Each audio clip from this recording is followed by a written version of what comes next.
What is up, you guys? Welcome back to the channel and welcome to another gruesome Get Ready With Me video. If this is your first time seeing my face, welcome to our club! Welcome to our club! My name is Jessica, and every week I sit down here and I talk about a true crime case whilst I put on some makeup. So if that sounds like a good time to you, then please consider subscribing to the channel and liking this video. Those things are super helpful and I greatly appreciate you for doing so. However, if you are not into true crime and makeup, that is perfectly fine, because down in the description box for your convenience, I've linked to some other creators that have covered today's case in a way that perhaps you might enjoy more. Yes, I am super nice. And with all of that said and done, let's go ahead and get into today's case.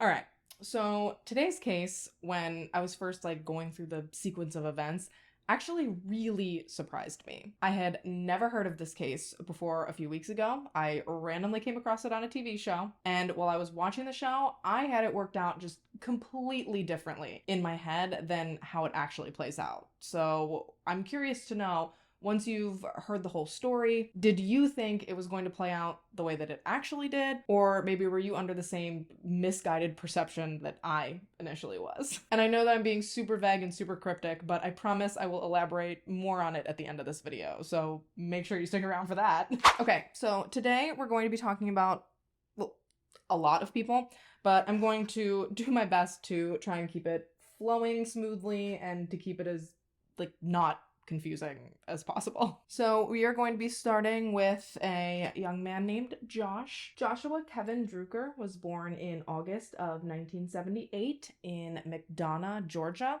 which sits about 40 minutes southeast of Atlanta. Josh was the third of 4 children born to Doug and Wanda Drucker. He had an older sister named Wendy, an older brother named Ryan, and then 2 years after he was born, Doug and Wanda welcomed their 4th and final child, Josh's little sister, Amanda. Now, as I'm sure we're all aware, Georgia sits kind of smack dab in the middle of the US Bible Belt, so it was very fitting that the Druckers were an extremely religious family. It started with the family's patriarch, Doug, whom up until 1971 was a, quote, doping and drinking, guitar-playing hippie. However, in June of 71, Doug got talked into attending a Bible study with a friend of his, and this service ultimately turned him into a self-proclaimed Jesus freak. His words, not mine. And this awakening helped him to quit drinking and doing drugs,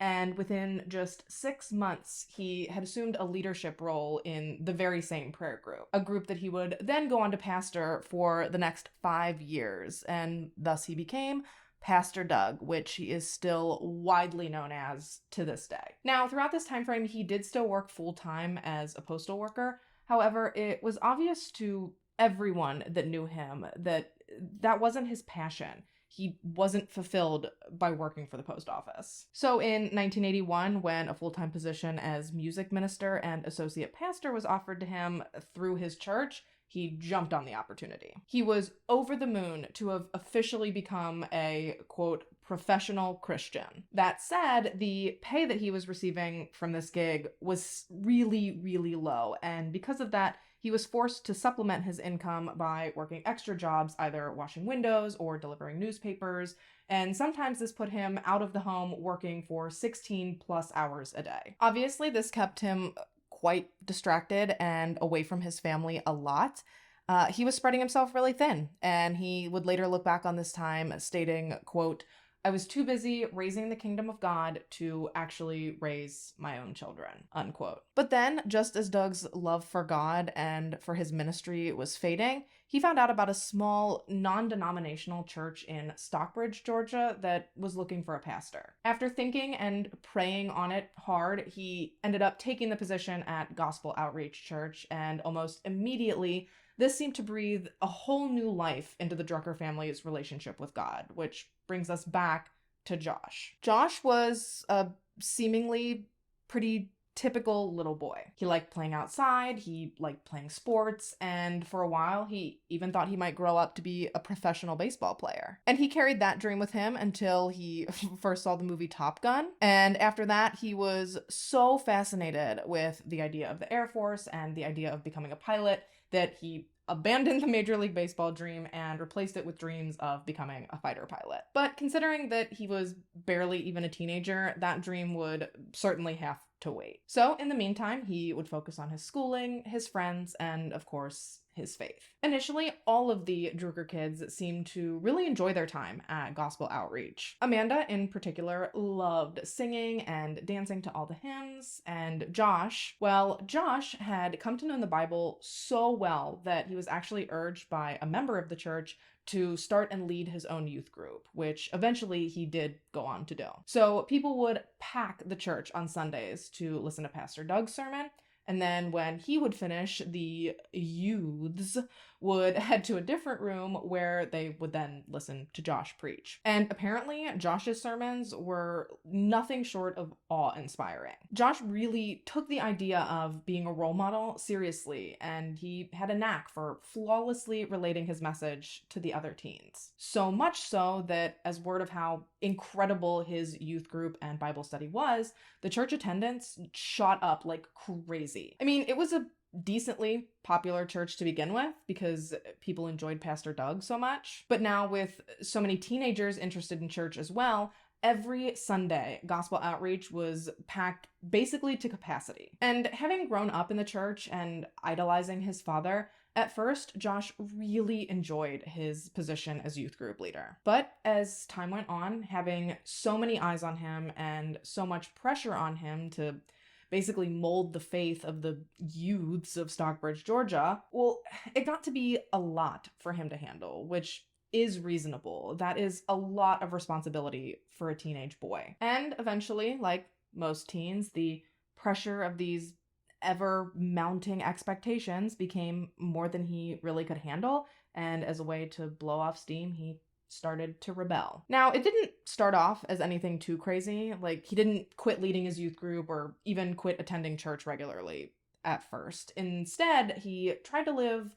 almost kind of like a double life in a way. By day, he was Pastor Doug's son, a youth preacher, a role model, and just a good old boy. But by night, well, Josh's nighttime persona was more interested in smoking and drinking and experimenting with drugs, having sex, and even occasionally petty theft. And he towed this line right in the middle of his two lives for as long as he could, but eventually, inevitably, one started to take over the other. And in Josh's case, it was his rebellious side that really started to outweigh his straight and narrow youth pastor side. As time went on, he did gradually start to withdraw from the church, even intermittently questioning the very faith that had seemed to guide him for so many years. He was just kind of lost, and he was really trying to figure himself out outside of this religious bubble that he'd grown up in. In mid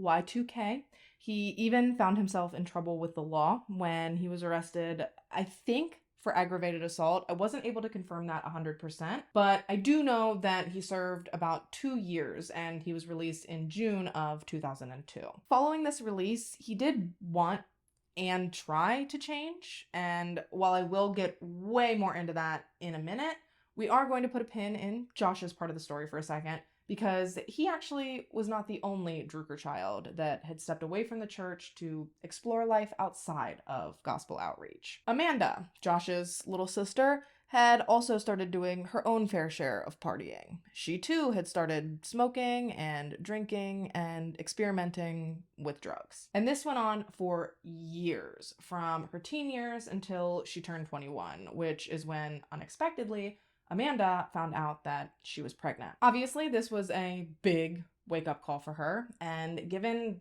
kind of the point she was at in her life, it was also probably pretty scary. She was young, she wasn't established, she wasn't married. I mean, having a baby is overwhelming enough when you are married and established and prepared for it. Because you can think you're prepared, but you're never really prepared, especially for your first baby. So it is definitely really scary when you're young and a pregnancy is unexpected. And I do feel as though I can adequately speak to both ends of that spectrum because I had my first baby when I was a teenager, before I was married, so I know what that end's like. And on the opposite end of that, I've had babies as a fully established adult while married and fully expecting it. And while it's different, it's still overwhelming. It is still a massive change to the life that you've grown accustomed to. So Amanda, in light of this pregnancy, did everything she possibly could to prepare herself and to seek support. She quit smoking, she quit drinking, she moved back in with her parents, and she even started attending church again. Everyone who knew her was kind of in awe of just how quickly she managed to turn things around and to start preparing for her baby. And when her son Connor was born, he immediately became the absolute light of the Drucker family. They absolutely loved that little boy. In particular, Doug was over the moon at the birth of his grandson. He loved bringing him around to his office and to church appointments. He would take any opportunity he could to show him off. He absolutely loved that little boy. And almost every night, Doug took on the task of rocking little Connor to sleep in his recliner while he watched TV. It became sort of a nightly ritual for the two of them. And he carried on this ritual for months until one morning when the Drucker family was hit with an unimaginable tragedy. And they refer to this tragedy as the first of 3 dominoes. The first of 3 devastating blows dealt to their family that, one by one, seemed to trigger the next. Starting in 2002, when Doug woke up to find 6-month-old baby Connor cold and unresponsive. And although emergency services were called,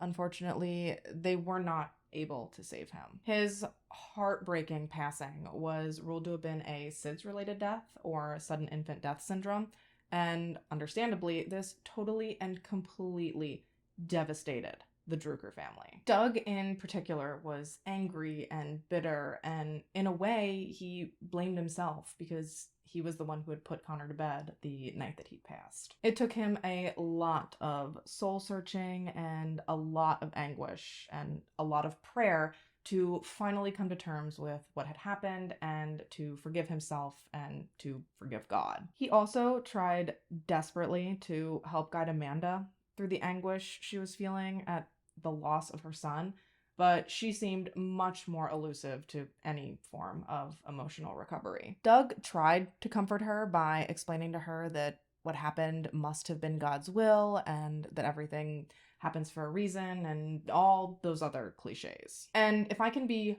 real, raw, and honest with you here for a second, stop saying this to people when they're going through something soul-crushing like this. I understand that people are just trying to help when they say stuff like this, but I do not know anyone who has been through something gut-wrenching like this that has actually been comforted by those words. Maybe your experience is different, but I'm speaking from my own. I had a miscarriage in 2018, and when I tell you that I wanted to absolutely obliterate everyone who told me that everything happens for a reason or it just must not have been meant to be, honestly, I still get really annoyed when I think about it. And that's coming from an everything happens for a reason ass bitch through and through. Now that I've made it through the experience, in my heart, I know that things played out how they were meant to, and that I wouldn't have the kids I have now had I not gone through that experience. But that doesn't make it an easier pill to swallow in the moment when you can't see why something's happening. And when you're in the thick of it, it really does just feel like a slap in the face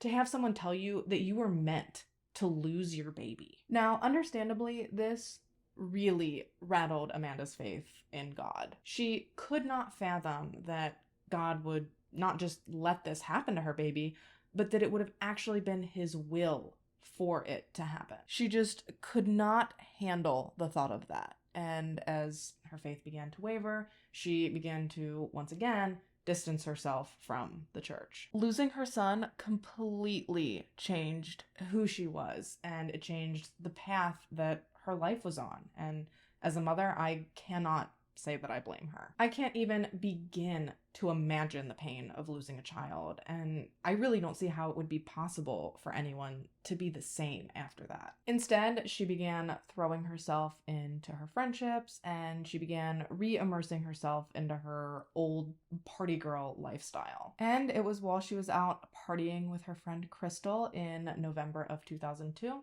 that Amanda first met a man named David Andrew Robertson. And Andrew, oh yeah, he went by Andrew, not David. So Andrew primarily worked as a carpenter, but he also worked some nights as a bouncer at a club called Backstreets. And when Amanda and Crystal walked up to the door that evening, it was like they formed a connection as soon as they made eye contact. Amanda was a beautiful, vibrant, just fun-loving young lady, and Andrew was a bouncer. He was big and strong and rugged looking with long hair and tattoos. And despite only saying a few words to each other at first at the door, throughout the night, it was like they could not stay away from each other. One of their friends actually described their attraction to one another as magnetic.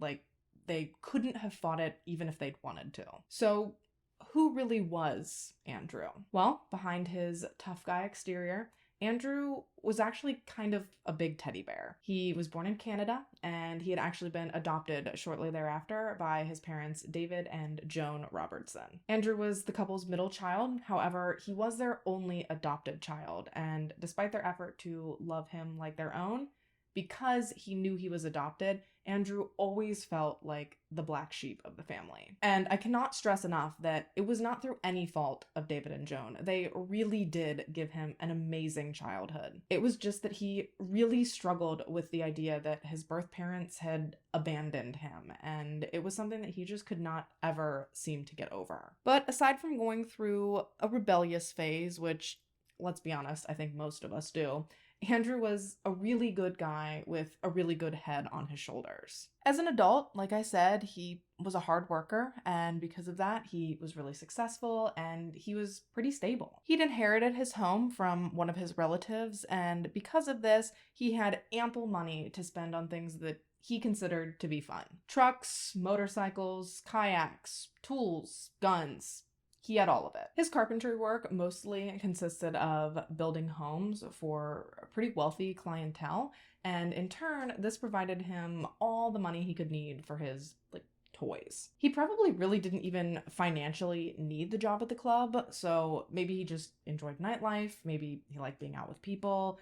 I don't know, your guess is as good as mine. What matters is that in November, he and Amanda met, and from that night on, they were basically inseparable. And because they were together so much, it was only a matter of time before Andrew would have to meet Josh. Because remember, at this point, he's been out of prison for a couple of months, and he and Amanda were also fairly inseparable. Since Josh's release, he and his sister had partied a lot together. Initially, he had tried to return to church and repent and ask for forgiveness, but once he saw how easily it seemed to be granted to him, it kind of just became a new part of his pattern. He'd go out, he'd party, he'd do drugs, basically run amok all through Atlanta, and then in the morning, he'd head over to the church for forgiveness, just in time to head out that night and do it all over again. Amanda and Andrew had been dating for about a month when she introduced him to Josh, and even though Josh was a little skeptical of Andrew at first, because, well, he was protective of Amanda as it was, but on top of that, Andrew looked a little rough around the edges, and he was also considerably older than Amanda. Amanda at this point was still in her early 20s, and Andrew was pushing 40. I think he was 38 when they first got together. So I think it's understandable, especially considering what Amanda had been through, that Josh wasn't quick to let his guard down. But once they got to know each other, and Josh realized that he and Andrew actually had way more in common with one another than he ever could have imagined. I mean, they listened to the same music, they watched the same movies, they liked the same foods, they had a lot of similar personality traits. And pretty quickly, Josh more than approved of his relationship with Amanda, and he and Andrew actually became really close friends. Unfortunately, though, Josh was pretty much the only person in the Drucker family that did approve of this relationship. Mainly, Doug and Wanda weren't huge fans of Andrew's, and they weren't really secretive about it, so because of this, he didn't really feel welcomed around them, and he really didn't make a huge effort to spend a lot of time with them. But that did not stop the three of them, Josh, Amanda, and Andrew, from hanging out all the time. They'd go out and they'd hang at either bars or pool halls or even just at Andrew's house. Basically, anywhere they could drink, they were down to hang out. Actually, at first, Andrew was a little taken back by just how hard Josh and Amanda could party. He had what I assume would be a pretty stereotypical preconceived notion of how Pastor Doug's kids might act. So to see them binge drinking every night and experimenting with drugs, it really wasn't what Andrew had initially been expecting. Even though he looked rough and tough, Andrew really wasn't that wild. Don't get me wrong, he liked to drink and he even liked to smoke some pot every now and again, but he definitely was not into messing around with hard drugs. He had a stable job and an established life, and he was not looking to throw all of that away just in the interest of having a little fun. It's actually kind of ironic if you think about it. Josh was this clean-cut pastor's son, and he was doing all of the things that people probably thought Andrew was doing because he was big and tatted up with long hair. But in actuality, he was the one with the sense, with the level head on his shoulders. And that, my friends, I guess is why they say, don't judge a book by its cover. Class dismissed. No, it's not. Actually, no, it's not. We still have a lot to talk about, so just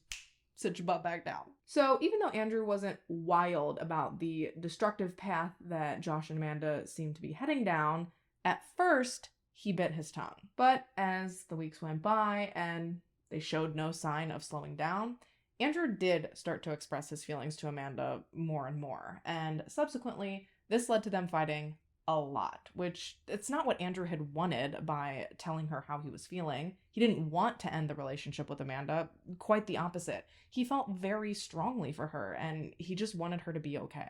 Even though he absolutely stood by his feelings and what he'd said, he wasn't trying to push her away. So for Valentine's Day, as a symbol of how much he cared for her and to show her how seriously he felt about her, Andrew purchased Amanda a beautiful and expensive set of diamond earrings. But this actually kind of had the opposite effect on Amanda than what Andrew had been hoping. I guess between the lectures about her partying and the implied pressure that can come along with such a lavish gift, Amanda was feeling kind of smothered by her relationship with Andrew. And even though she didn't end things with him, following this whole earring mess, their relationship was never really the same. Andrew felt rejected by Amanda's reaction to his gift, and given the fact that they were both so emotionally charged and so steadfast in their feelings, this led to a massive uptick in their arguing over the week following Valentine's Day. And sadly, we'll never know if they could have rebounded from this low point and gone on to have a successful relationship. Because just 1 week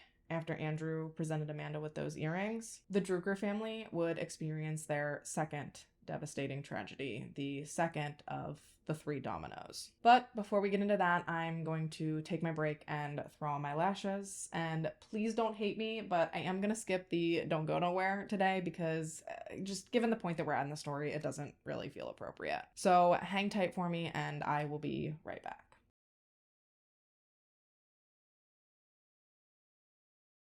Okay, so domino number 2. It was February 21st, 2003, and much like they did most other nights, Andrew and Amanda invited Josh over to Andrew's house just to hang out. And at first, the 3 of them were hanging out, having a good time, and things seemed kind of normal at the top of the evening. But as the night wore on, beer and pot really just weren't doing it for Josh anymore, so he thought it'd be a good idea to bust out some meth, because that's how all good ideas start, right? So Josh gets out the meth, and he and Amanda start doing said meth together, and understandably, This really pissed Andrew off. Not only is Amanda blatantly doing this right in front of him when she knows he doesn't like it, she's also blatantly doing it in his living room. And after a few minutes of this, it really set Andrew off. He grabbed the bag of meth, he took it into the bathroom, and he flushed all of it down the toilet. And Amanda, well,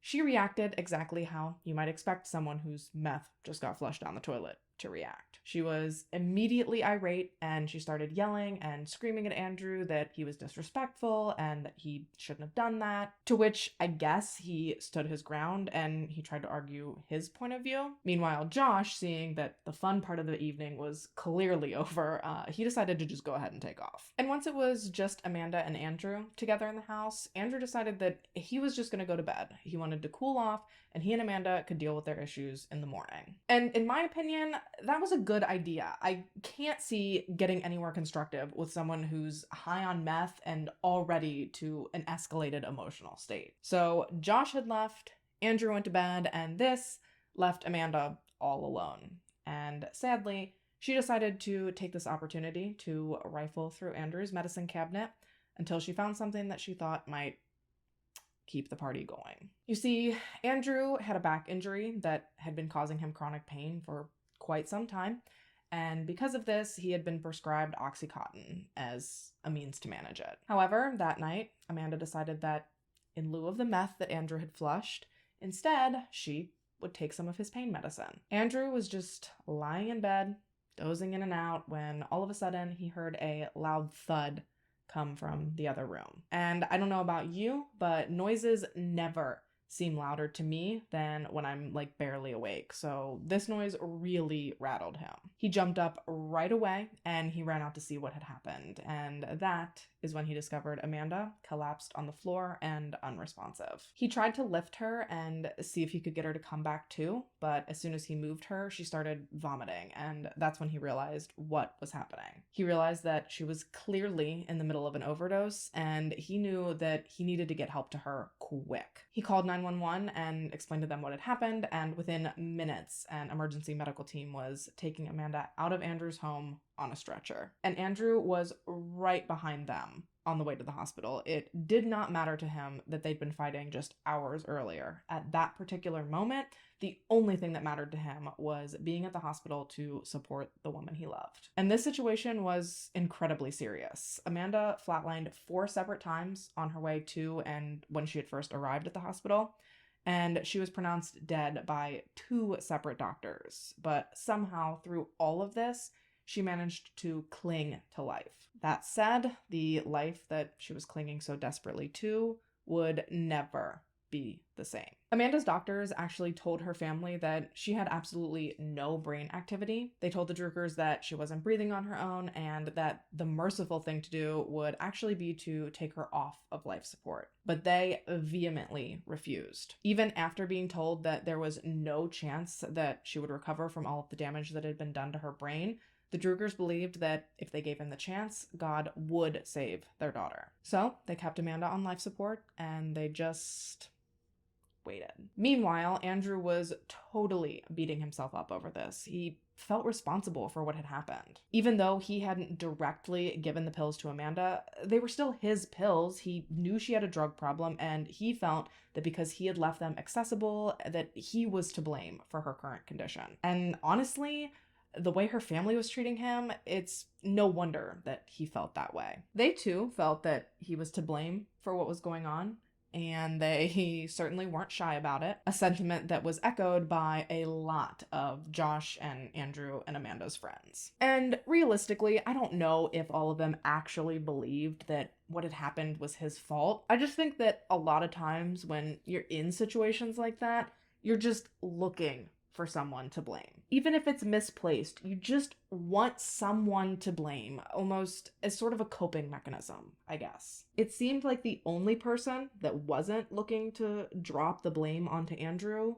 surprisingly, was Josh. They had become such good friends over the few months that they had known each other that honestly and truly, they would have done anything for one another. So even in the face of this unimaginable tragedy, Josh stuck by Andrew. And he actually made a point to try and convince most of their friends that they shouldn't be blaming Andrew for what had happened to Amanda. He told them that he believed that Andrew really was a good guy and that he never would have purposefully hurt Amanda. That even as hard as it may have been to accept, Amanda had made the decision to take those pills that night, and there really was no one to blame for what had happened. It was an unfortunate accident, but it just was what it was. And I guess hearing this come from the person that Amanda was probably closest to in the whole world, one by one, Andrew's friends started to come around and they started to let go of the anger and the resentment that they'd initially held towards him. And as time went on,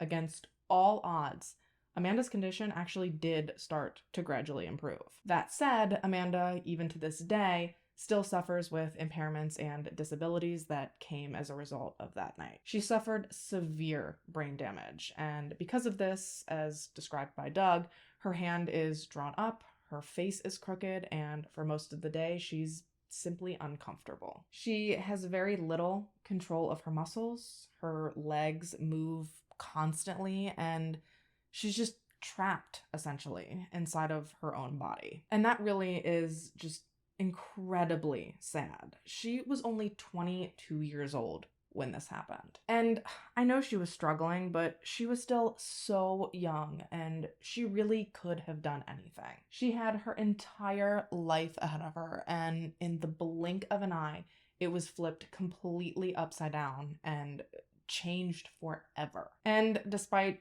some of the improvements that came later down the line, which I'll get into at the end of the story, Amanda will never be the old her. But that said, she is alive, and for that, the Druckers feel that they're blessed. Well, mostly. While Doug and Wanda refer to Amanda as their miracle, Josh, of all people, was actually really angry at his parents for not heeding the doctor's suggestion to let Amanda go. It absolutely tore him apart to see his sister, who was once so vibrant and lively, reduced to such a fragile state. He truly believed that it would have been easier if she hadn't have made it that night, that this was just no way for her to have to live. And with all this pent-up anger towards his parents, Josh actually turned to Andrew quite a lot during this time. It wasn't to confide in him necessarily.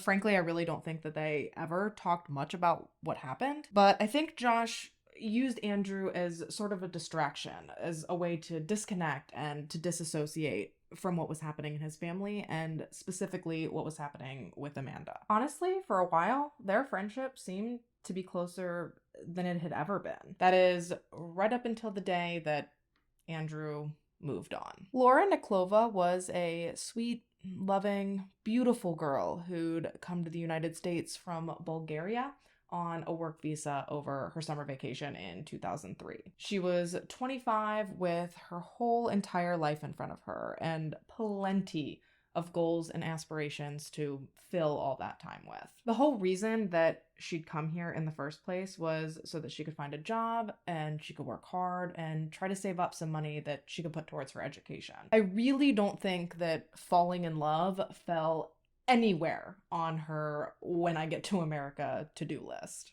And I highly doubt that it was at the forefront of her mind when she took a job working as a waitress at a little local restaurant in Atlanta. But as cliche as it sounds, I think it's true that love finds you when you least expect it. And that most certainly was the case for Laura when Andrew just so happened to wander into her restaurant one night in late December. Much like it had been with Amanda, Andrew and Laura's attraction to one another was immediate. They were drawn to each other as soon as they locked eyes, and from that point on, their relationship moved really quickly. They fell hard and fast for one another. Within a few weeks of meeting him, Laura moved in with Andrew, and almost just as quickly, they started talking about getting married. Andrew was moving on with his life, and he was finally starting to feel happy and whole again. And watching all of this play out from the sidelines was Josh. Josh, who, in stark contrast to Andrew,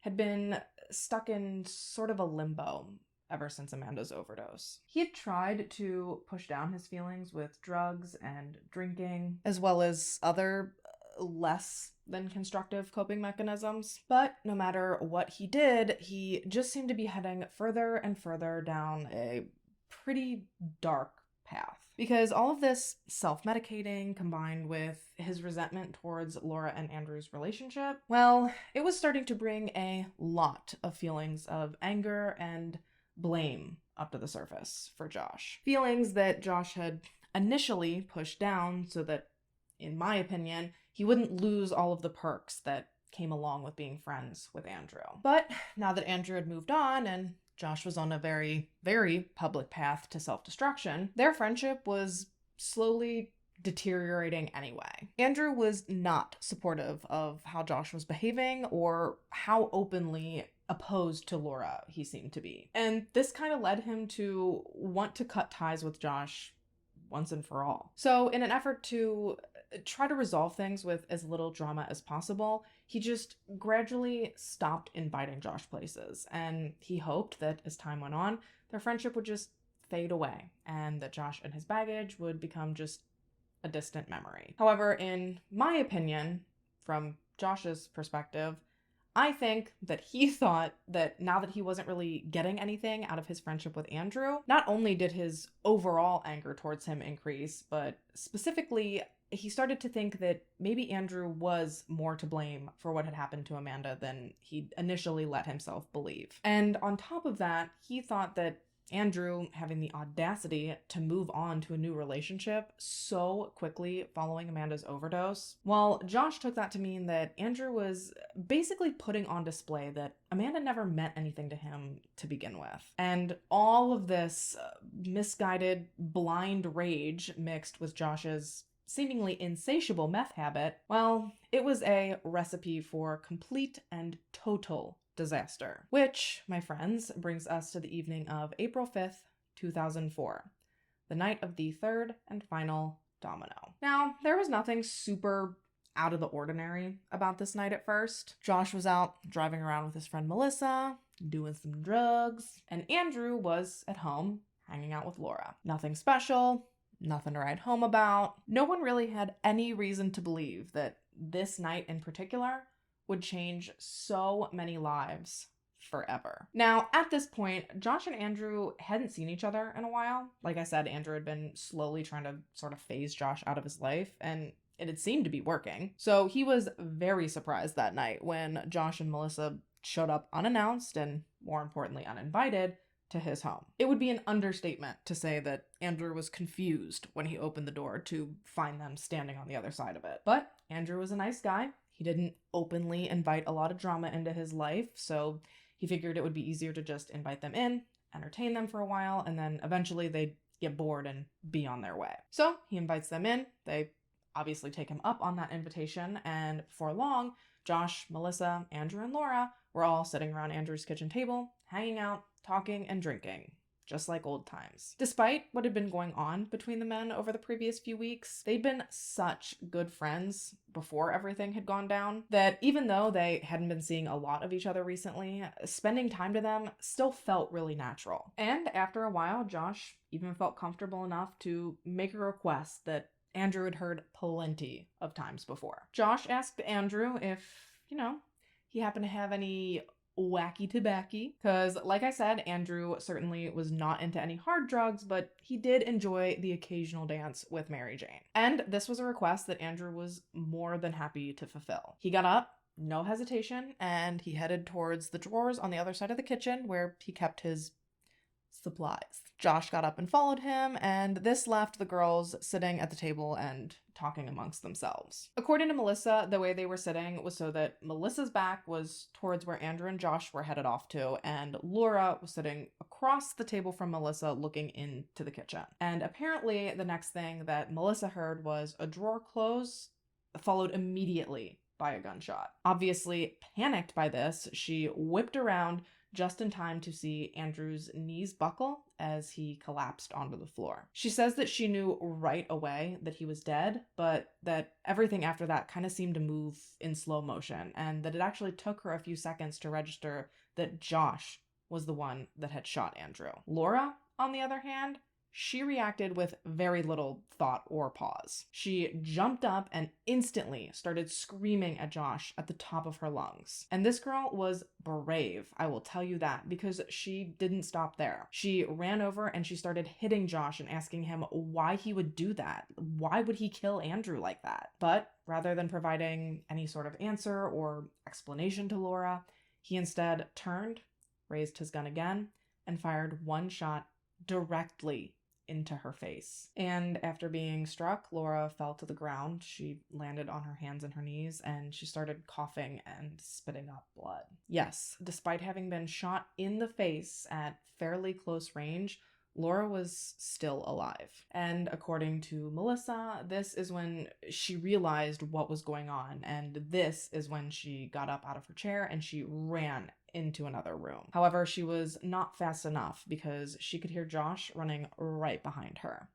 She claims that she was completely terrified, that she was sure that Josh was going to try and kill her next. But when Josh did catch her by cornering her in Andrew's bedroom, instead of harming her in any way, he just told her to calm down and to stop freaking out. Which, I'm sorry, but given what she's just witnessed is like kind of a big ask, my guy, but okay. But Melissa did try to gather herself, and as she was attempting to calm down, Josh walked back into the kitchen where Laura still lay, gasping for air and choking on her own blood. He then raised his gun one final time that evening and shot her again, killing her instantly. And then with Melissa's help, he went around the house collecting whatever valuables he could find. They ended up pocketing some money, some jewelry, both Andrew and Laura's wallets, and both of their cell phones before they fled the scene. Melissa claims that she was completely terrified of Josh at this point, and that she was just simply doing whatever she thought she needed to keep him from turning his gun and his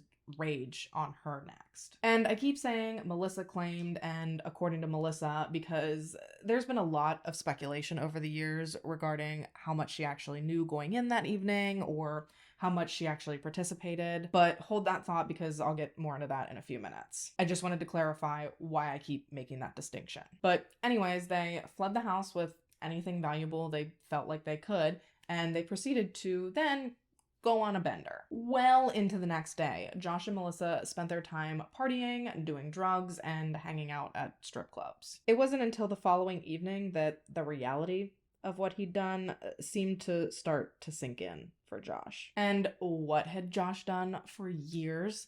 Every time he felt like he screwed up, he went to his dad and he hoped that he, as well as the Lord, would tell him that he was forgiven and that everything was just magically going to be okay. So he did just that. He showed up at his parents' house. He told his dad that he needed to talk to him, and when the two of them sat down together, Josh asked him, "Do you think you can handle what I'm about to tell you?" Which, that is just such a loaded question, because how is he supposed to answer that? You know damn good and well that he cannot possibly be expecting you to tell him that you committed a double homicide less than 24 hours ago. Get fucking real. But Doug told him that whatever it was, he was sure he could handle it, and he urged his son to just open up and to release whatever was bothering him.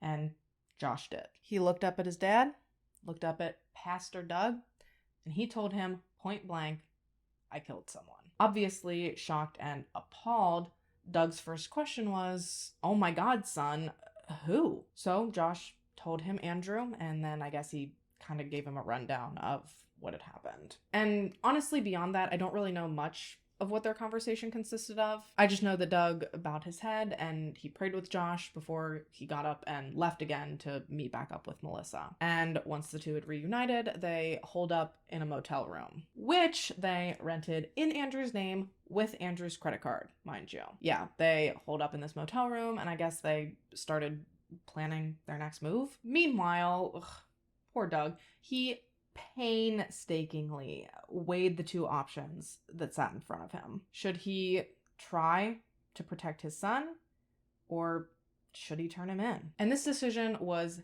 agonizing for him, which I guarantee it would be for any parent. Doug spent 4 hours walking up and down the dirt road behind his house, trying to decide what he was going to do. He walked so long that the sun set and the sky went pitch black. But eventually, mostly out of fear that Josh might try and take his own life out of guilt, Doug made the extremely difficult decision to turn his son in. He picked up the phone, he called the police, and he relayed to them everything that Josh had told him earlier that day. And I have to hand it to Doug here.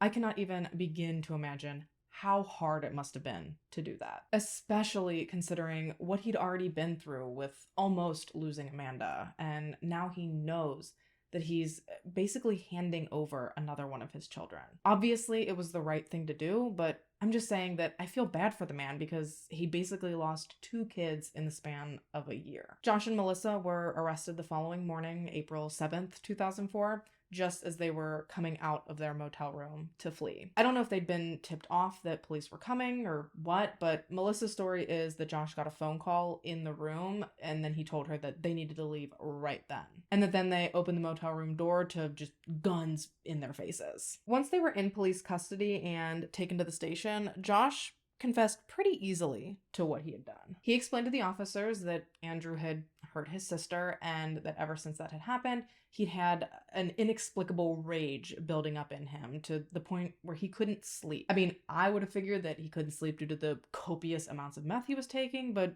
I mean, sure, it could have been the rage thing. Oh, and I don't remember which show I saw the snippet of his confession from, but it was so creepy the way he was talking about everything so calmly and just so matter of fact. I kid you not, I've heard people speak more emotionally about the weather than this man was when he was talking about taking 2 people's lives, one of which used to be his best friend in the world. It was for real chilling. And it was so weird because, I mean, he apparently was so overcome with remorse that he felt like he had to confess to his dad, but then when he gets down to the police station with the detectives, he ain't seem remorseful anymore, but I guess that's none of my business. Following his confession, Josh was charged with capital murder and he went to trial in October of 2011. Because she had no prior criminal record, she adamantly denied having any knowledge of Josh's plans that night, and because following her arrest, she cooperated fully with investigators, Melissa was offered probation in exchange for testifying against Josh. During his trial, Josh's lawyer fought for a voluntary manslaughter verdict rather than capital murder, and had this worked, it would have carried a maximum sentence of 20 years. But the district attorney was steadfast in their pursuit of either life in prison or the death penalty, stating, quote, "We know there is a killer among us. He sits right here." This was not a sudden, irresistible passion about Amanda. This was just an angry young man, unquote. I have seen some people speculate that Josh didn't even kill Andrew to, avenge Amanda, but that he killed him for money, and then he tried to use what had happened to Amanda as an excuse for what he did after the fact. But regardless of why Josh did what he did, it only took a jury of 10 men and 2 women 30 minutes to find him guilty of capital murder. And on October 20th, 2011, at 6:03 p.m., Joshua Kevin Drucker was sentenced to death. Following the conclusion of his trial, Josh spent 8 years on Georgia's death row, confined to an 8x8 cell for 23 out of 24 hours a day. He spent his days reading and writing, he found his way back to his religion, and he even started preaching again. He started hand-writing sermons from prison, and once they were finished, he would send them home to his family to be typed up and then posted to a Facebook page. And as far as I could tell from said Facebook page, it looks like he did this intermittently until August of 2020. But that is not all Josh was doing while he was sitting on death row. Such a busy little bee. He also spent years trying desperately to get his conviction overturned and a new trial granted to him. And guess what? In exchange for a voluntary guilty plea, Josh was granted a new trial in November of 2018. And because he agreed to just immediately plead guilty, his death sentence was reduced to 2 life sentences, with the caveat that he will never be eligible for parole and he can never appeal this conviction, nor can he seek any other form of pardon or clemency. So with that, he remains incarcerated at Hazy State Prison in Treon, Georgia, which is where he will stay until his number comes up. Following Josh's arrest, the Druckers were struck with two more dominoes, if you will, when Doug and Wanda's eldest daughter passed away unexpectedly,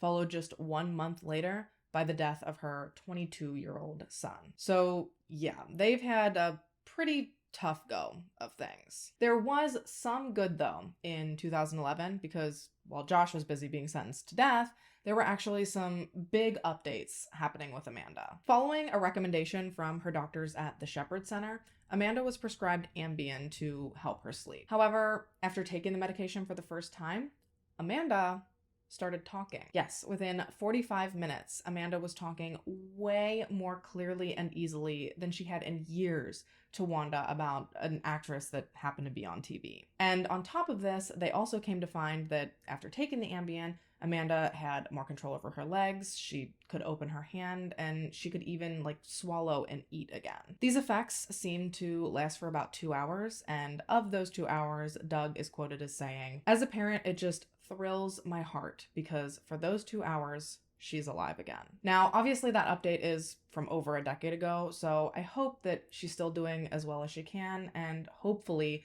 the Druckers are living as happily as possible, because, I mean, they did have kind of a rough way to go for a while there. And with that, I would like to end the story by taking a moment for the two people that were lost due to this whole mess. Although Andrew and Laura's relationship was fairly new, they seemed like they were really happy and like they were probably heading somewhere. Laura was so young and so full of life. She had so much she wanted to do with her time here on Earth, and it is so incredibly unfair that she will never get a chance to pursue any of those hopes and dreams. And Andrew had been trying to better himself following everything that happened with Amanda. He was finally working to address the main thing in his life that had plagued him, and that was his familial relationships. He was working to mend fences with members of his adopted family, and he was looking into meeting his birth mother, and in the blink of an eye, it was just all over, and now he will never get a chance to put those things to rest. It is just so unfair and so sad and honestly super scary. Josh and Andrew were best friends, and those who knew them said that never in a million years could they have ever anticipated that things would have played out the way they did. It is just so crazy and, like I said, downright scary that someone you can consider to be your best friend one day can turn around on a different day and take everything from you. Shit, I was about to say be careful who you trust, but wasn't that the message at the end of the last video? I guess it really must be true. Be careful who you trust, guys, because more often than not, it really do be the people you least expect. And with that, you guys, we are about wrapped for today. Let me know your thoughts on this case in the comments down below. Specifically, is that how you saw this story playing out? Because when I first heard the story, it was on an episode of I Killed My BFF, and the way they led you to believe the story was going, and I feel awful even saying this now, but the way they painted Andrew as this rough around the edges, emotionally tortured, lost soul that also really liked guns, it made me think that he was gonna be the one to kill someone. Obviously, now knowing the whole story, that sounds absurd because Andrew truly seemed like he was such a sweet person and he didn't have a violent bone in his body. So I'm just curious if, based on the initial description I gave you of Andrew, did you think the same, or are you a better person than me? I mean, I guess it's not really a fair comparison because I don't think that I purposefully was misleading like they were on the episode of I Killed My BFF. Plus, you guys have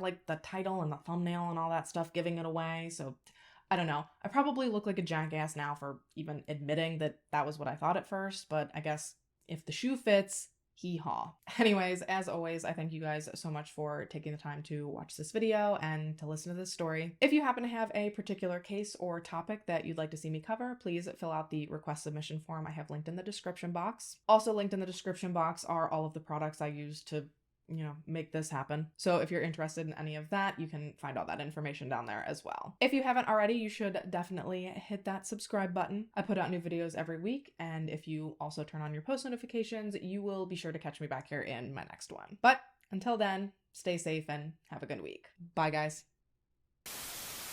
And when you're in the thick of it, what the fuck was that? Long hairs. What? Stop. They really did a I just put a completely different green on that. Stop. Oh, tonight.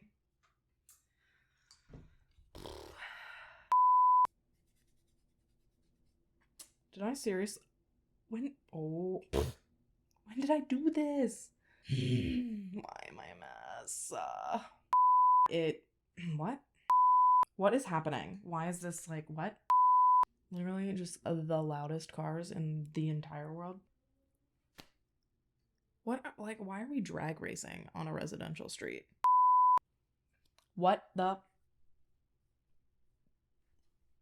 What?